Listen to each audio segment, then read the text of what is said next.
बार फिर गंभीर सवालों के घेरे में है, लेकिन इस बार मामला सिर्फ छोटी मोटी लापरवाही का नहीं बल्कि पुख्ता सूचना होने के बावजूद जानबूझकर आंखें मूंद लेने का है। इसी मोतीनगर थाने के परिसर के महज 100 मीटर की दूरी पर एक ओम साई राम गेस्ट हाउस संचालित है, जहां नियमों को पूरी तरह ताक पर रखकर संदिग्ध और अवैध गतिविधियां चलाई जा रही हैं। हैरानी की बात यह है कि इस संदिग्ध खेल की पूरी हकीकत, बातचीत के ऑडियो, वीडियो और पुख्ता सबूत हमारे पास मौजूद हैं।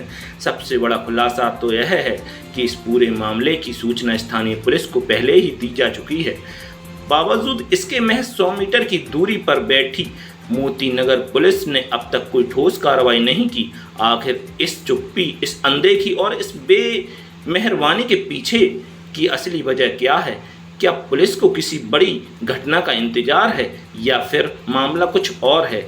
यहाँ हम कानून के उन कड़े नियमों को भी रेखांकित करना चाहते हैं जिनके तहत पुलिस को तुरंत एक्शन लेना अनिवार्य था। देश के अनैतिक व्यापार अधिनियम 1956 की धारा 3, 4, 5 और 7 के तहत किसी भी गेस्ट हाउस, होटल या रिहायशी इलाके में ऐसी अनैतिक गतिविधियां चलाना, उन्हें बढ़ावा देना या उनके जरिए कमाई करना एक गंभीर और गैर जमानती अपराध है। नियम के अनुसार सूचना मिलते ही पुलिस को तुरंत सर्च वारंट जारी कर छापेमारी कार्रवाई करनी थी और संदिग्ध स्थल को सील करने की कार्रवाई शुरू करनी थी, लेकिन यहाँ नियमों की खुली अनदेखी की जा रही है। वैसे मोतीनगर थाने का विवादों से पुराना नाता रहा। इससे पहले भी क्षेत्र में अवैध सट्टे की शिकायतें, शराब के अवैध कारोबार और पुलिसकर्मियों के अभद्र व्यवहार की खबरें कई बार सुर्खियां बन चुकी हैं। मोतीनगर थाना पुलिस पर आरोपों की लंबी लिस्ट है। कभी इनसे प्रताड़ित होकर कोई तेल डालकर तो कोई टावर पर चढ़कर आत्महत्या करने को मजबूर है।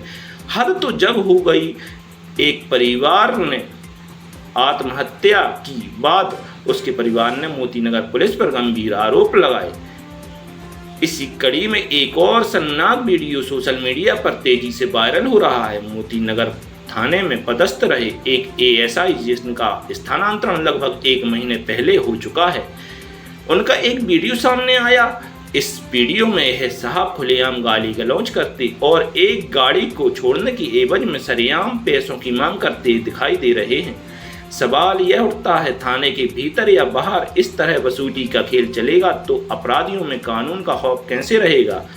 यह पूरा मामला इसलिए ही बेहद गंभीर और संवेदनशील हो जाता है क्योंकि इसी मोतीनगर थाना क्षेत्र के अंतर्गत सागर विधानसभा के माननीय विधायक शैलेंद्र जैन जी का भी निवास है। विधायक शैलेंद्र जैन जी एक बेहद सम्मानीय, वरिष्ठ और जिम्मेदार जनप्रतिनिधि हैं।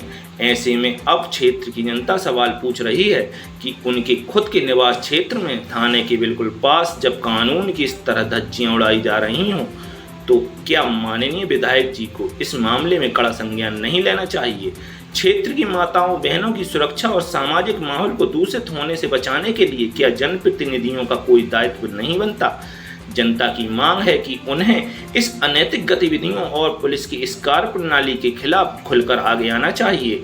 इस खबर को प्रमुखता से दिखाने का हमारा एकमात्र उद्देश्य क्षेत्र की सुरक्षा व्यवस्था को मजबूत करना और नियमों के दायरे में रहकर प्रशासन को उनके कर्तव्यों की याद दिलाना है। हमारे पास मौजूद तमाम साक्ष्य बताने के लिए काफ़ी हैं कि यहाँ कानून का माहौल उड़ाया गया है। अब देखना यह है कि इस बड़े खुलासे, पुख्ता सबूत और कानून के कड़े नियमों के सामने आने के बाद सागर के वरिष्ठ पुलिस अधिकारी एसपी और माननीय विधायक शैलेंद्र जैन जी क्या ठोस और दंडात्मक कदम उठाते हैं। क्या इस गेस्ट हाउस पर बुलडोजर चलेगा या सीलिंग की कोई कार्रवाई होगी? और क्या उस रिश्वतखोर एएसआई पर सख्त विभागीय कार्रवाई की जाएगी? सागर लाइव नेटवर्क आम जनता और सम्माननीय परिवारों से अपील करता है कि ऐसे संदिग्ध गेस्ट हाउस के आसपास जाने से बचें। किसी भी गेस्ट हाउस या होटल का चयन करने से पहले उसकी विश्वसनीयता, रेटिंग और वहां के माहौल की पूरी जांच पड़ताल कर लें ताकि अनजाने में भी आपका या आपके परिवार का कोई सदस्य किसी विवाद, कानूनी पचड़े या बदनामी का शिकार ना हो। क्योंकि सागर में कुछ युवतियां के द्वारा चर्चित हनी ट्रैप कांड किया गया है, जिसकी शुरुआत संभवतः ऐसे ही किसी गेस्ट हाउस से हुई होगी। सुरक्षित रहें, सजग रहें, देखते रहिए सागर की हर जमीनी हकीकत।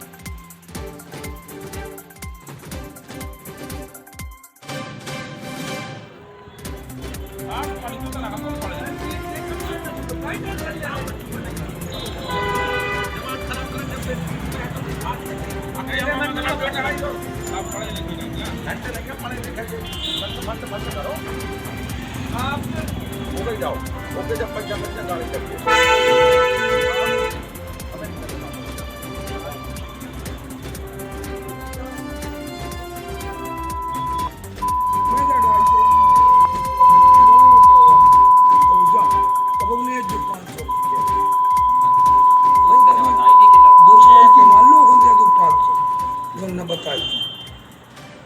अबे नहीं है। अबे है कौन सी है अगर जोन बताइए भाई भैया 1000 ही लगा। हाँ ये करो चलो जाओ